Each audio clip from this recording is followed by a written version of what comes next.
having that likeness of vision and knowing my purpose and then knowing what his purpose is and how we can align together on that is huge. Because if God created me to be a helpmate, how am I supposed to help you if you don't know what your purpose is? And then I don't know how we can be compatible. How can I help you get there? Right, you don't even know where you're going in that. So He's done miracles on me.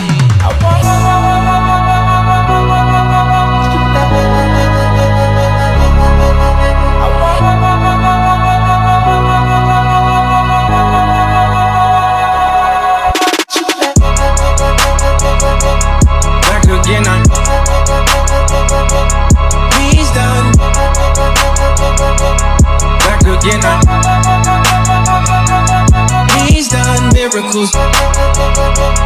Back again. He's done miracles on me. You want to have with your whole family. I can't do this again. I had a relationship with a woman who was also big on family, and I'm huge on family as well. And we were like, oh, that's what's up. We both have the same core value. But it played out completely different. We were talking about, like, if we, like, because, again, we're having the big conversations. Like, if we're doing this, are we really doing this? Like, what's the vision look like?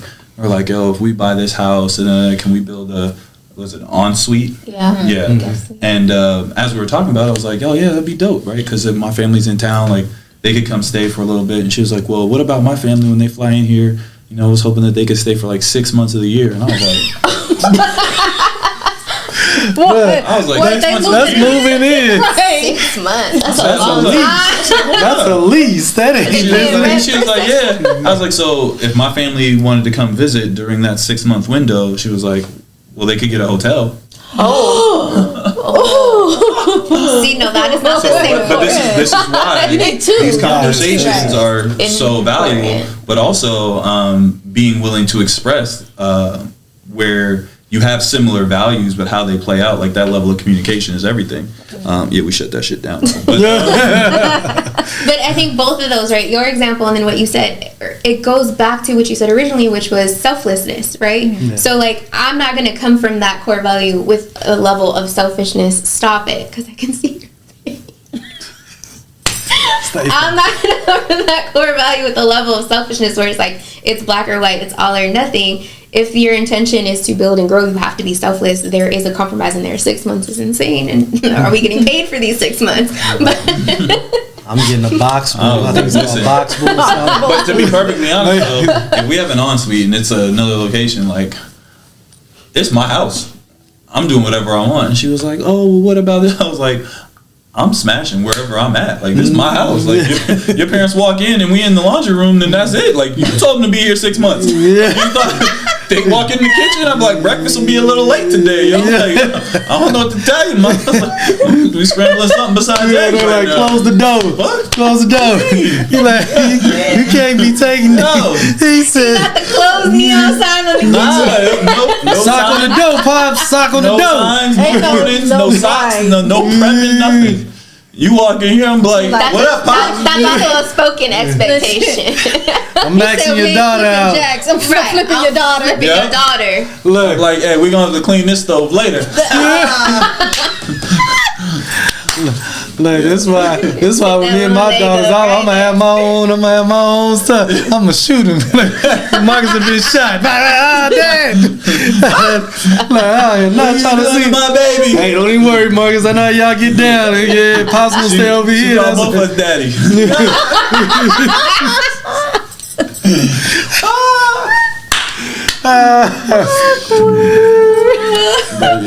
Yeah, I done took over here, Pops. Yep.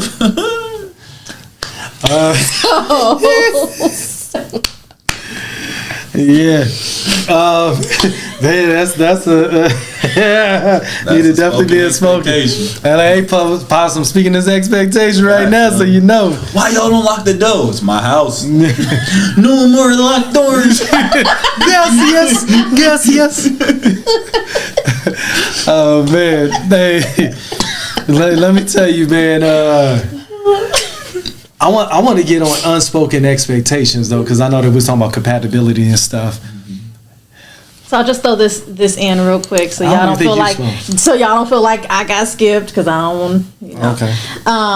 So for me, compatibility, it really kind of just got summed up with everything everybody else said. But like, family is a huge thing for me, and I can't be with someone who doesn't understand that. And then also having children.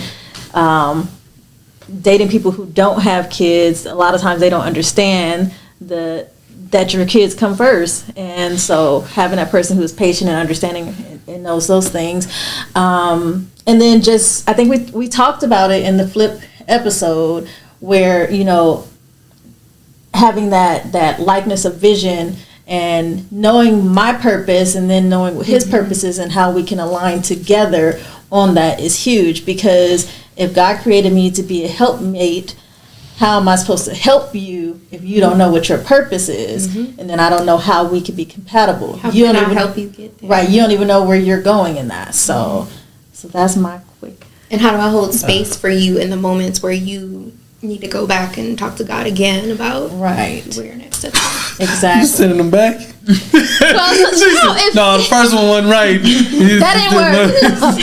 But no, I said to make sure. if he has some of those times where like, and we all have those aspects where God will give us vision, but we need to go back in because I need a little more clarity on this stuff. So as your woman, I need to be able to hold that space for you. Like, okay, thank you. I trust you that you hear from him and you are going to get the guidance you need and then come back to me. That's what she was saying. Because this Beat Dazzle sock idea you had wasn't going to pop, so you got to go back. We ain't dazzling socks, babe. So they say, yeah, go back. It was cute. It's hard to walk on, though. Yeah. And all the injuries. You see the lawsuits coming, baby, go back to God. We're going to be broke before we start. Crunchy feet out here. Broke before we start. Nah, but real things, no. In actuality, though, there's some times as men, like, we'll get so over hyper focused that you do need to get your reins pulled back and be like, hey, man, look at this other perspective, because, I have this other viewpoint, and I think that's when you're in the right relationship, you value that. You actually want another person's input to send you back, like, hey, man, let's look at this and stuff like that. How about let's just, consult with this attorney or, different things in that nature. Let's go over some accounting things. Matter of fact, get another accountant to check over that, because I think some of these money ain't matching right. So when somebody else see that, it's value from the right person, because it goes back to what you said with trust. And that's the beautiful thing, I think, about femininity. When you're really operating in that place, you don't have to scream and yell and tell him he ain't ish and he ain't doing this right and all this stuff. You be like, babe, so. Well, that's its conversation. The value of having the right woman in your life, because it's like God said, when you find a wife, you find favorites, you find a good thing. Like, your blessings are on the other side of that partnership, because she brings so much to the table. And like, over the years, I got super clear. Like, I'm seeking a co-pilot, right? Like, I'll take the steering wheel. I'll be like, this is the direction we're supposed to go in. But you're like my seer. You're my navigation system. Like, hey, we're slightly off course. You see and feel things that I'll never feel. You're having a different conversation with God that he won't share with me, because that's not my position. And I think that's super important. Like, when you get really clear on the beauty of divine femininity and allowing it to enhance whatever your movement is. Because that's why you give a woman, like I said, you give her a seed, she makes it a baby, right? Anything you give her, she can enhance. So when you come with purpose, she can enhance your purpose and watch it multiply, right? But it's important that we're picking the right people to share those things with. So is that something we teach someone, or is that compatibility that you already come to the table with? I personally believe that compatibility is deeply rooted in self-discovery, self-awareness, and purpose. Like, it's something that's already ingrained in you, but because of life's experiences, we get distracted. Like, how we grew up or the environment we grew up in, like, all of these things take us away. And like King said earlier, when you're by yourself, you quiet the noise. And so when you quiet the noise, you actually get down to the foundation of what God has for you. So it's something that is already within you. And that is seeking out another. That energy is already vibrating at a frequency that your partner can match. It's all the other shit, like you were talking about, the surface level stuff that we say, oh, I want this, or I want, when you hear from the city girls, like, I want a man who's tall, he got money, he this, he in shape, he balling. Is like, yo, first off, that man ain't got time for his girl to be running the streets. Like, I mean, y'all, you think it's sweet, but a man with true purpose and vision doesn't have time to be like, oh, I'm gonna go pick my girl up from brunch drunk on a Sunday afternoon at 3 p.m. because she knows that we see family after church. You know what I mean? So it's like, you can say what you think you want because that intuition, that seed that's planted deep within you is craving that. But all the things that you've layered on top of that are distracting from that thing to grow into fruition. So with children, because I remember a song said, children come first. What does that look like? Because like, I want to make sure that this content is solid, because I know y'all personally, but I don't want to just being thrown out. So what does that look like when you mean, you're coming into a relationship, let's just say blended family, because you've done that and you're very experienced in it. So what is it like to be in a blended family? And because I've seen how you've done. So what does it mean when you're bringing in, and he has children and you got children? How do y'all put your children first but still respect your relationship? I'm glad you said that. I didn't want to turn into like a whole conversation about that, but there are a lot of females, and I think we talked about in the previous episode, where there are women who are like, oh no, that's my baby, you can't say nothing to my baby. That's not what I mean by any sense. The man is always going to be the head of the household, so we're always going to seek guidance from him and his leadership and things like that. But as far as us coming together, both of our mindsets is on how can we make sure that this next generation, the legacy that we're building for them, is going to be something that can be carried on. Everything that we're doing, our purpose, our destiny, our vision is what we're passing on to them. So the sacrifices we're making is for them, and the relationship they see, the marriage that they see with us, how is it benefiting them, so that they know this is something that's possible. They're not seeing a toxic relationship, or you're just not staying in a relationship because y'all got kids together, y'all married and stuff like that. So for me, when I say like the kids come first, is what is it that the kids need to have, what they need to see in us and need to see in this household that's going to help them to be better in the future. So is that the kids coming first then? It's not necessarily, the kids coming first. It is the marriage, the relationship coming first, but it's still always the mindset of thinking what's going to be best for them, or overall how is this going to affect them, the decisions we make. I think so it's two different thoughts. So once you're in an established relationship, it's always the relationship first to show the kids, right? Mm-hmm. But I think what you meant by the kids come first is when you meet someone new, then making sure there's an understanding of, I barely know you, so if it came down to you and my kid has to get picked up from school right now, like, I'm going to pick. Why are you picking up your partner? No, I don't mean picking up my partner. I meant like if you meaning you or the kids got to get picked up. No, I wasn't saying. No, I was just saying. Get him a bus pass. What's wrong with you? I was just saying. Automatically, I feel like that's an unspoken expectation. I was meaning like if you're out with them and you have to pick, like, I'm leaving this date to go get my kid, not. No, I respect exactly what you're saying. We know we messing with y'all. We say things because from that perspective, because it's been times I've watched, like when I was in the dating scene, I know Marcus know it. If you've ever dated a woman who had children, but you always see them out, we like, who watching the kids?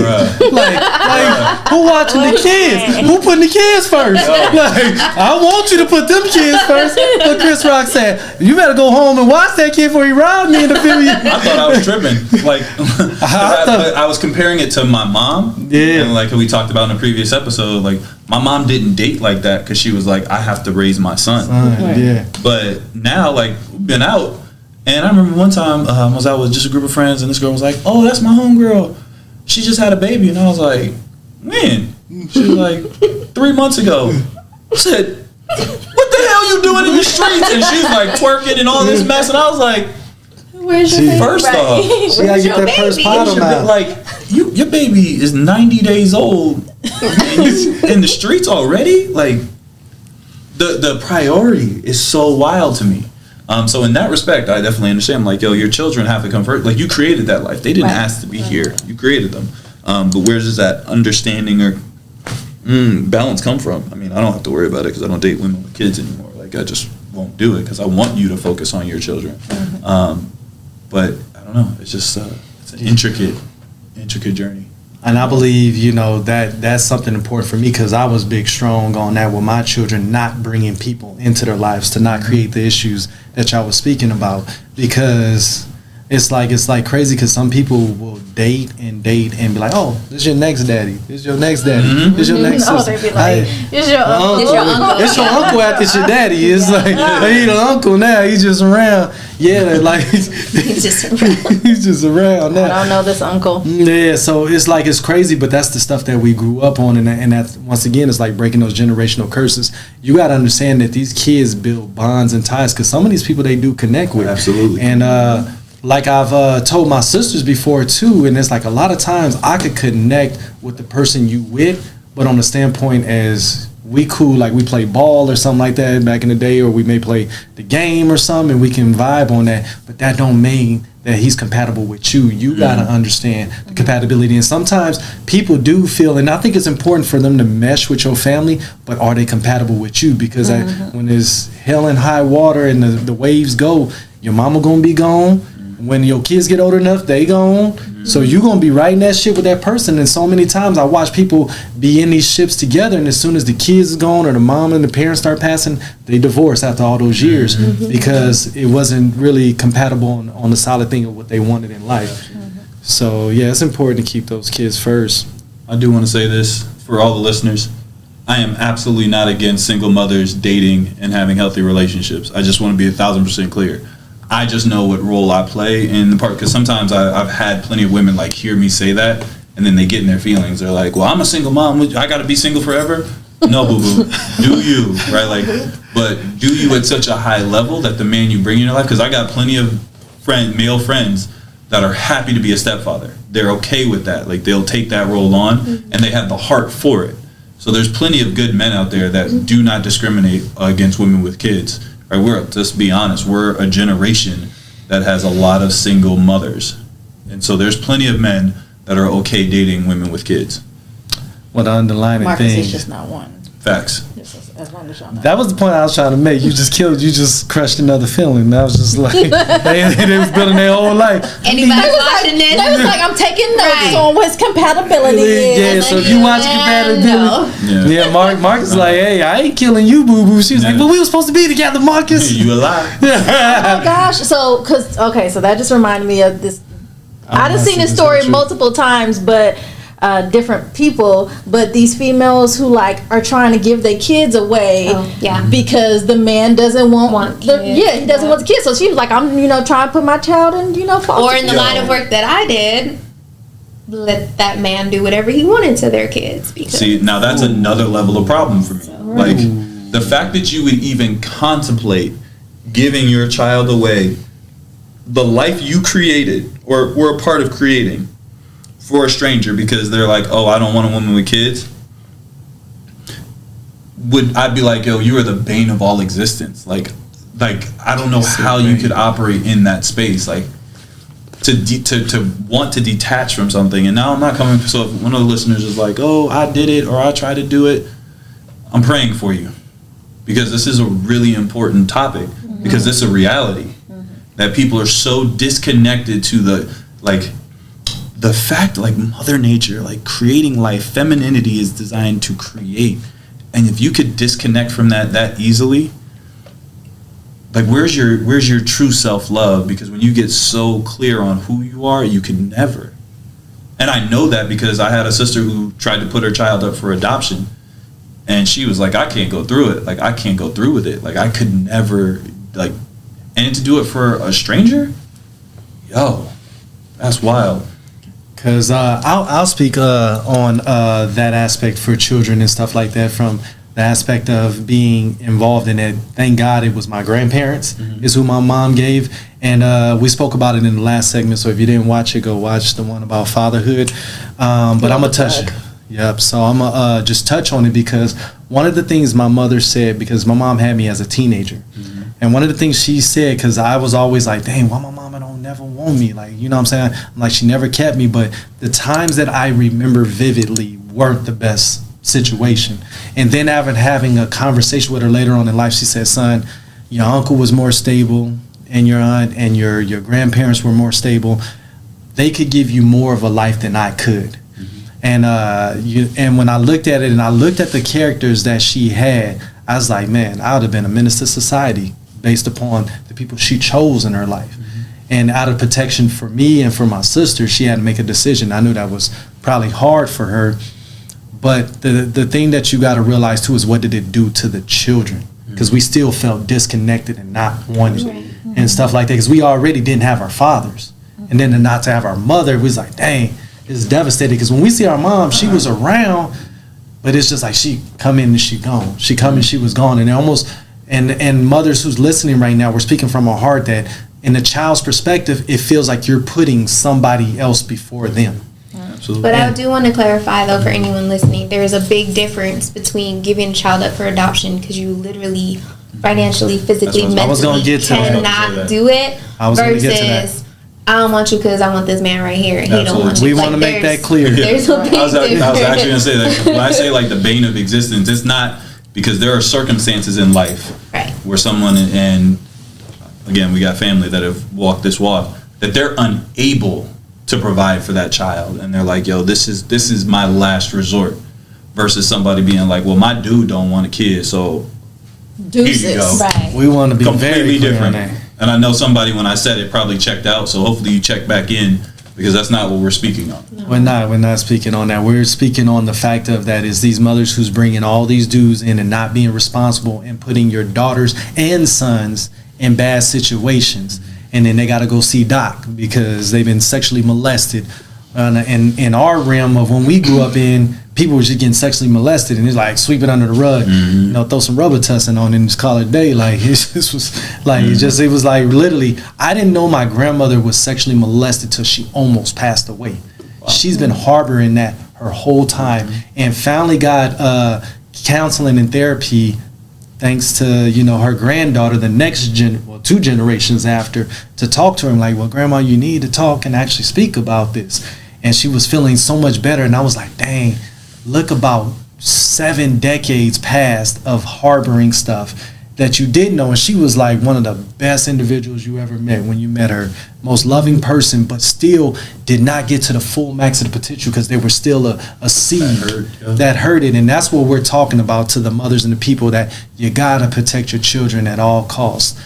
And no man, any man who's true in the aspect of coming into your life. I was taught by that grandmother that when you love, and she used cats and kittens, but we're going to use it in the aspect of that. But if you love the woman, you take the children as your own. So when she says, when a woman like her says, put the children first, she's speaking to the man and yielding like, we got to put them first, speaking to your authority to talk to the children. And we do this together about putting them first, because that's the next generation. Yeah. Now, I'll say on behalf of both of our grandparents, like, it wasn't until I do all of our ancestry stuff, and it wasn't until their 50th anniversary, we were planning that I found out that our 2 oldest uncles were not biologically my grandfather's children, because when he married her, he took them in as his own children, and there was never any difference. Now, I'm sure the kids knew as once they got older and stuff, but they were Stanfords like everybody else. And to this day, like, you would never have known the difference. That was their father. So that's putting those kids first. And it wasn't just because, oh, I want your mama, so I'm taking you too. It was, he loved them just as he loved his other 3 children. You would have never known the difference. You would have never known the difference that they was. We didn't even know the difference until, like, biologically in it. And that's something that's special, because when you're invested in the vision of the household, and as a man, you're going to do that.